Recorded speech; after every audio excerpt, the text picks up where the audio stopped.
আসসালামু আলাইকুম রহমতুল্লাহি ওয়া বারাকাতুহু আলহামদুলিল্লাহি রাব্বিল আলামিন আসসালাতু ওয়াসসালামু আলা সাইয়্যিদিল মুরসালিন ওয়া আলা আলিহি ওয়া আসহাবিহি আজমাইন। সরল পথ সাদগায়ে জারিয়ার পক্ষ থেকে নলকূপ স্থাপন, স্থান ফকিরগঞ্জ বাজার, নীলফামারী সদর, নলকূপ নম্বর 153।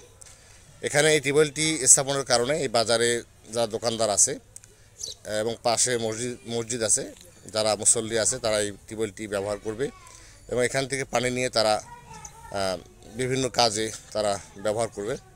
তো যে সমস্ত ভাইয়েরা এই টিউবওয়েলটির ব্যবস্থা করে দিয়েছে, আল্লাহ পাক তাদের সকলকে উত্তম জাযা, উত্তম প্রতিদান দান করুক। আল্লাহুম্মা আমিন। আসসালামু আলাইকুম ওয়া রাহমাতুল্লাহি ওয়া বারাকাতুহু।